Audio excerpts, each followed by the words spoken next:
We get it. You're busy. You want to grow, and we want to help. You're passionate about your craft because it deeply matters to you. Your faith is important. It's your foundation. At Stay Forth, we coach leaders to avoid burnout, live and lead with clarity, purpose, and from a place of health. We want you to experience long-term impact. Welcome to the journey.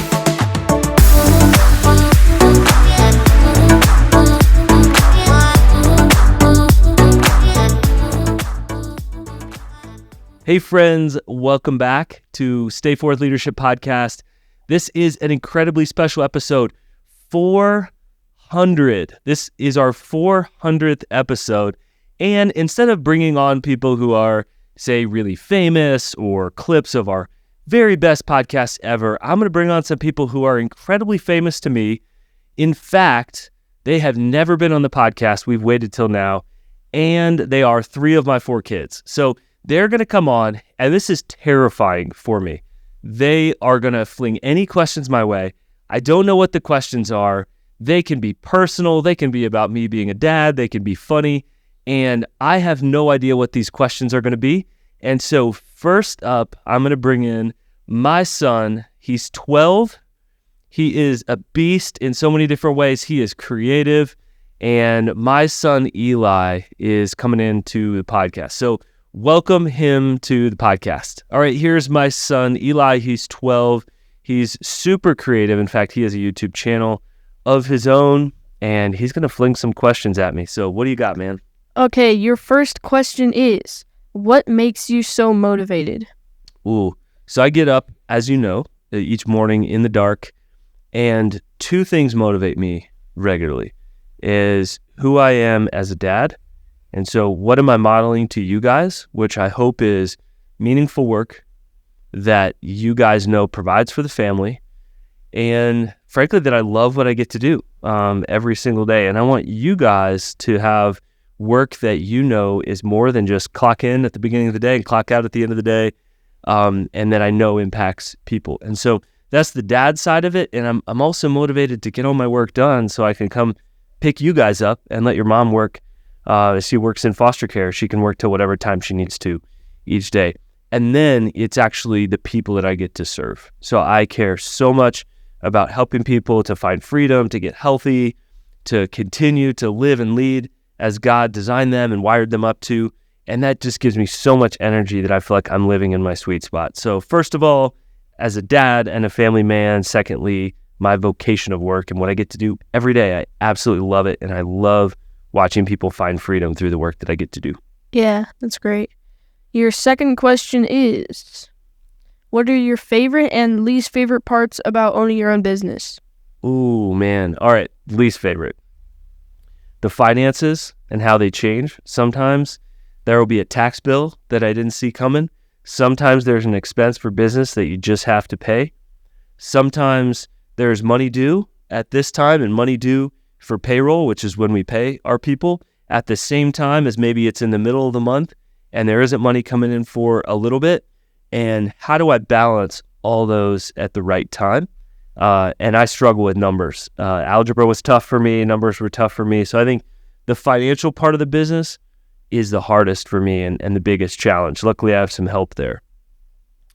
My favorite part of owning my own business is getting to work whenever and however I want. So we're filming this on a weekend, and I get to invite you guys into it. We were skiing a couple weeks ago on a Friday when most people are working. And so just getting to create my own schedule, I absolutely love both of those pieces. All right, buddy. Got one more question left. Okay. Final question. If you could live anywhere in the world for free, where would you live? Ooh, man. How long? However long that you would want. Like if you wanted it to be a year, it could be a year. If you wanted it to be up until retirement, you could. Okay. So your mom and I have this dream of living and working from somewhere else for a while. And so I think it would be somewhere warm. We could skip a Colorado winter. Somewhere warm. You guys are out of the house, doing your own thing, finding meaningful work and jobs. And we go somewhere else to live in a warm place. Maybe it's Greece. Maybe it's one of the Caribbean islands. And we just maybe 6 or 9 months, we just work down there, live down there, and just like find new cool things to do, but also continue to do our work at a distance. But honestly, we love living here in Colorado, and we anticipate living here for a really, really long time. And so whenever I think about moving somewhere else, it's just for a short amount of time. Yeah. All right, you didn't know this, but I'm going to throw a question back your way. All right, okay. It's going to be different for you and for your sisters. Oh, okay. What is one dream in life that you have? One dream in life is to, when I'm older, probably just out of college, either to like explore the world and like go to all these different places and countries and go sightseeing for a couple years, to like as a job either be a professional YouTuber or a professional actor in like movies and shows, or acting like on stage, which is what I'm already used to. Yeah, you're so good at being in front of people and on stage. You've got a great sense of humor, and I'm just proud to be your dad. And also, Eli's in the middle of what we call man year, from 12 to 13. Yeah. So he's becoming a teenager this year and is doing a lot of stuff behind the scenes that's developing character in his life and getting ready. We have some physical challenges. We're going to be in the outdoors coming up. He just learned to ski. You have a huge heart for the lonely and the broken and the pushed aside, especially the homeless in our city. So, man, thanks for coming on the podcast today. Thanks for surprising me with those questions, and I'm proud to be your dad. Yeah, it was really fun. All right, our next guest is Mercy Briggs, and a couple of things that I appreciate about you, Merce, is that you are also really creative. You make things, and we love making things together, right? And doing crafts and those kind of things. You're also big on drama, you're big on music, and you participate in lots of the arts. In fact, you were just playing stuff for us yesterday in the house. So I also appreciate the voice that you have, that you really care about the lost and the lonely and the pushed aside, and that you want your voice to matter for those folks someday. Do you agree with that? Mm-hmm. I just love being your dad, too. So, and I'm a little bit scared right now because you're going to ask me whatever questions. You got kind of a scary smile on your face right now. What questions do you have for me? Okay, the first question is, if you didn't have the job that you have now, what job would you want to have? Oh, man. Great question. I have always wanted to be an interior designer. And I love spaces. So the space we're sitting in right now, I got to design, but I didn't necessarily get paid for it professionally. But I love reading through different magazines about design, about how things go with, other things, different colors and palettes and stuff like that. And I just have always thought that designers have an amazing job to be able to come in and figure out how spaces are built and how people gather inside of spaces. And I've always been fascinated by that. And actually, one of my bucket list dreams is to get paid someday for design. So maybe that's one big project. Maybe I get to design some incredible gather spaces someday. Maybe I get to work with an architect or an engineer to actually design a building or a neighborhood or a place for people to gather. But that's actually one of my dreams someday. And I think like a designer. And so I'm just fascinated by design. You could design my next room. Ooh, all right. Actually, we have some pretty sweet design ideas for the house, but it's probably going to be after you guys leave. So we have a little bit more space and a little bit more money. Okay, the next question is, what do you like about being my dad? Oh, man. I like a lot of things. Here's one thing that I really like. I like going on adventures with you guys, and I like how you guys are up for almost everything. One of the things that I want to give you credit for here is Thursday Fun Night. I love looking forward to Thursday because it's the end of my week, and a lot of times I take Friday off, and I'm usually tired, and sometimes I'm discouraged about work, and I'm like, tonight's Thursday Fun Night. And so actually, why don't you share, what are some of the things that we like to do on Thursday Fun Night? For Thursday Fun Night, we like going bowling. We go golfing a lot.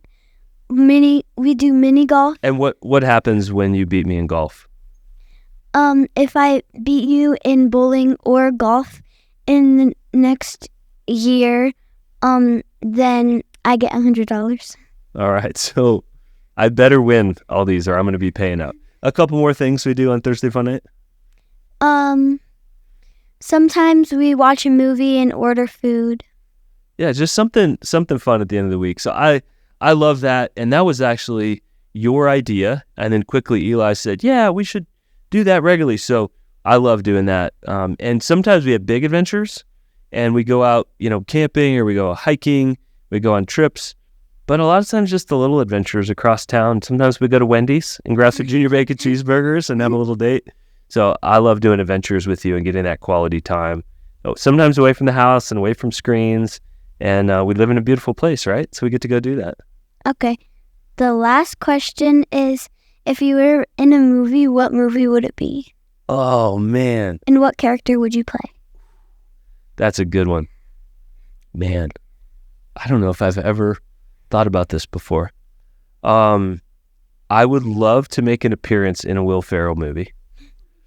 What movie? I don't know. The Barbie movie. You could be Ken. You want me to be Ken? In a world of Kens, be an Alan. Oh, yeah. Barbie movie reference. I think I would be in a Will Ferrell movie, and I would be somebody that he just goes ad lib and makes fun of, and he does his Will Ferrell thing. I just think that would be so fun to be in a movie with Will Ferrell. What would my character be? Man, I don't know. But probably somebody that he makes fun of. I don't really want to be like in a superhero movie or something super. You could be Will Ferrell's cousin. Will Ferrell's cousin. In Daddy's Home or something. But I will not end up running around in my tighty whities like Will Ferrell does during any movie. All right, Mercy. So we're going to end this part of the interview with you with me throwing you a question. So what is one moment with our family of 6 that you will always remember or always treasure? Probably the time when we all went to Ocean City, and the time that we weren't spending with our extended family, like when we all hung out at the beach together, and when we all had dinner together every night, and it was just super fun. So many good memories. Well, Merce, I love being your dad. I'm proud of who you are and who you're becoming. And you are so creative, and you care for people so well. You use your voice fiercely to fight for other people. And I'm proud of you, Merce.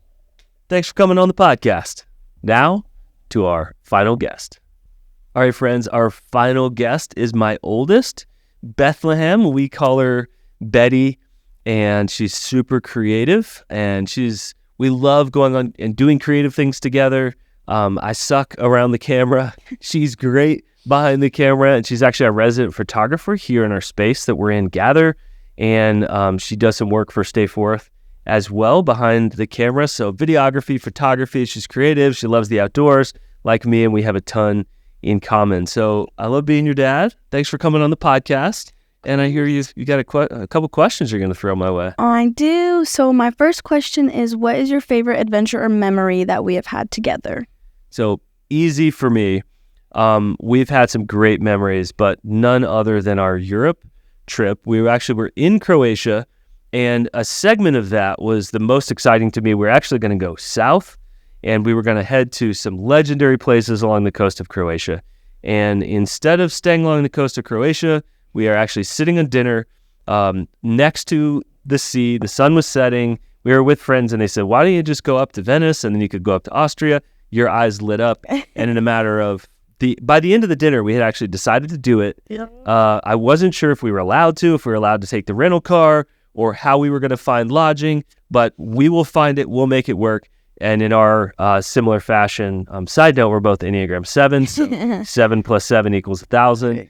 So we just bummed around for that. And then kind of a side note in that was we got to eat. Do you remember how many courses were at that dinner? Oh my gosh. It was 20 some many courses, right? I was going to say at least 15. Michelin star restaurant.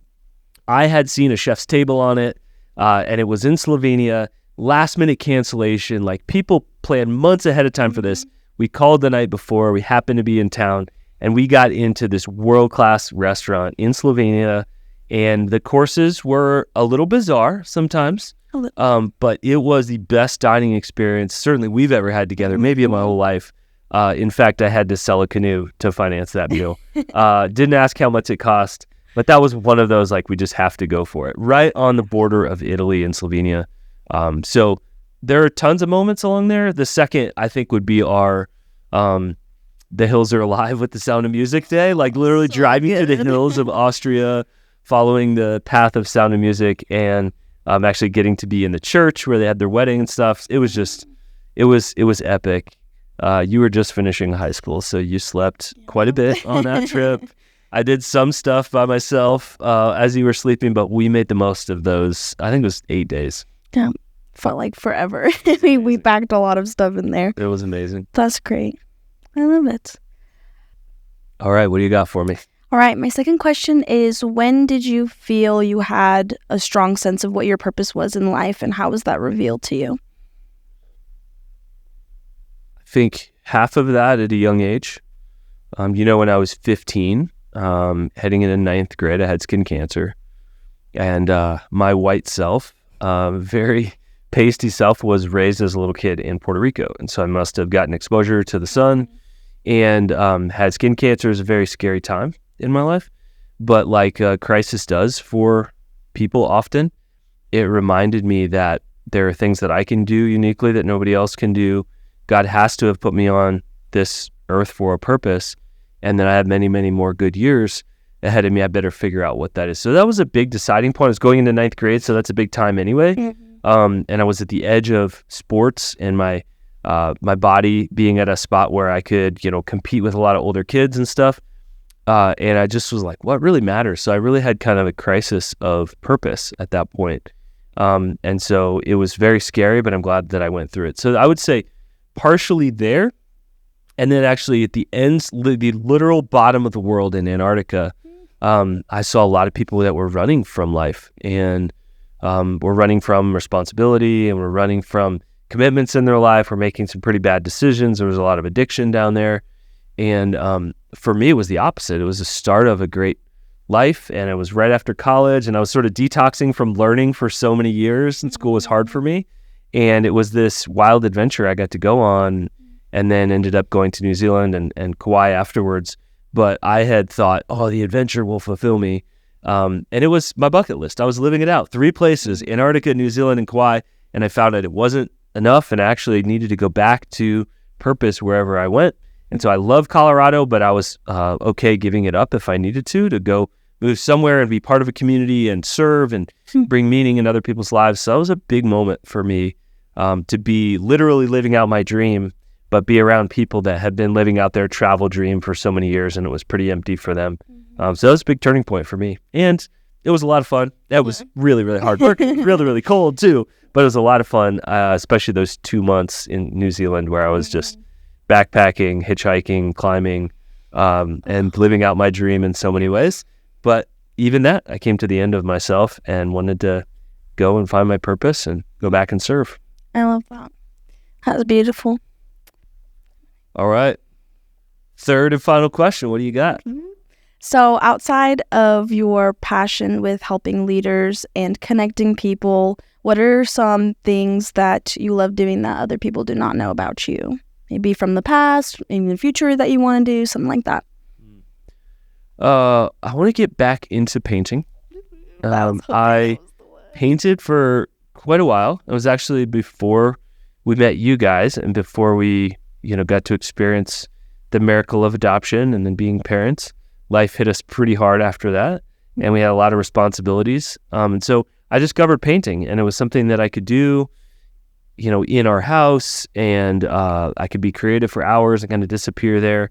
But I also think that welding is something that I want to pick up. It's actually on my bucket list. And this year, during my sabbatical, I'm actually going to learn to weld. So a lot of the pieces, actually, even some in this room, were welded by a guy named Daryl. And he's already showed me a little bit how to weld, but I want to fashion things together with steel and wood and just make really cool things. Your mom's been telling me for about the last 10 years that I need to do that. I bought a couple books on it back in the day, but just never moved toward it. And so I'm going to need to invest some time and some money, and I'm going to have that during sabbatical. So you can hold me to that. I'm going to weld some cool rusty steel together. So that's probably something that I haven't shared about, and maybe I'm accountable now by sharing on the podcast to doing that. But I always have to have some kind of artistry that I'm doing. For years, it was gardening and helping the school garden and putting our garden outside. I've built all kinds of stuff inside of our house and walls and those kind of things. And I'm not a perfect carpenter or anything like that. But I kind of always need to have one form of art that I'm doing. Sometimes it's photography or videography that I'm like focusing on, whether it's something with Stay Forth or just personally. But I always need to have one form of art that I'm in on. So maybe painting I'll come back to, but welding, that's going to be my next big one. That's exciting. I'm excited to see what you come up with. All right, sounds good. Well, thanks for coming on as our third guest here on the podcast. I love watching you grapple with your purpose and your future and why you're so creative and how do you channel that and all that, all the questions that artists have to ask, the fun, hard, convenient, inconvenient, terrifying questions that artists have to ask along the way. But proud of you. Love being your dad. And thanks for coming on the podcast. So quick note to my oldest son, Manny, who he's not a real camera guy. And so he did not want to come on this episode, but I love Manny as well. And he and I get to eat dinner together once a week. We carve that time out to make sure that we reconnect on that. And so he's actually our third oldest, just underneath Betty. So I just hope that this episode of the podcast, it's helpful to kind of see behind the scenes. It's not something that I talk about directly a ton, and I don't want my kids to have to live in the spotlight of me or others, but they were excited to come on this right now, and they're all just wildly creative and have their own gifts and are wrestling with their own challenges and working out what purpose looks like at their unique ages. And being a dad is a huge piece of my life, and I just wanted to show it a little bit here on the podcast. And it's a big deal to me. I end my workday early each day so that not only my wife can work in her vocation of foster care as late as she needs to, and her volunteer work around prisoners and have space to do that. But because being a dad is a big deal to me and I only get one shot at this thing, and it looks very different from my 20-year-old as my 10 and 12-year-olds and my 15-year-old. But that's just something that I love being a dad. I only get one shot at it. And I just want to make sure that I am living that out to the fullest in my life. And so hopefully you guys got a cool chance to see a perspective on this 400th episode of my family and 3 of my 4 kids here on the podcast. All right, guys. So as we close out, I'm going to ask Betty the final question here. What would be the greatest compliment that somebody could offer you? I think one of the greatest compliments that someone could offer me that's often come in a form of judgment is that I am emotional, because I feel like a lot of times people come and hear that and they think that it's a negative thing to be an emotional person, but I really have thrived more since I've been able to live through processing my feelings in the moment and not having to subside them or only feel the happy ones and what. And I think you really get to live in the moment and present life and feel it more intensely when you're able to let yourself and your body do what it naturally does as a human. And I think that would just be one of the best compliments, that someone saying that in a positive light as a positive thing. And I think it's a big attribute in who I am as a person. So I think if someone recognized that in me in a positive way, it'd be the best compliment I could receive. Yeah. And really the opposite of that is we're a machine and we just crank out work and we don't have emotions. It actually isn't fun or interesting at all. And it actually is one of the reasons people burn out. And it's called depersonalization. We depersonalize each person, and then we don't get the fun and the joy and the pain and the lows and the highs, and the lows actually make the highs great as well. So it's been fun to see you doing the work on that. Maybe not fun, but it's been really good to see you doing the work, as I hope all of you guys do as you get older and as you step into your adult years, doing the work internally that's not only going to help you, but to help other people through you. So you guys all have huge callings on your life. You have lots of giftings. You bring me joy, your mom joy, lots of other people around you guys. And so we just have one thing left to do. So 3, 2, 1. Happy 400th episode! Woo!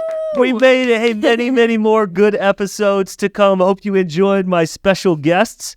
Very famous guests coming here on the podcast. Friends, it is possible to live and lead healthy without losing your soul in the meantime, to actually prioritize the things that deeply matter to you so that you can continue to lead well for the long haul. We're going to continue to bring you great content from experts like my kids and others here on the podcast. We love you guys. We will catch you on the next episode of the podcast. We are so grateful for you listening along, and we hope that this is a little bit of a nugget that changes your life. Whether you are watching this on YouTube, you're listening to this as you work out, as you do dishes, as you take your dog for a walk, we want to be in your ear reminding you to live and lead healthy. We love you guys. We'll catch you on the next episode. Coming from the world's #1 dad.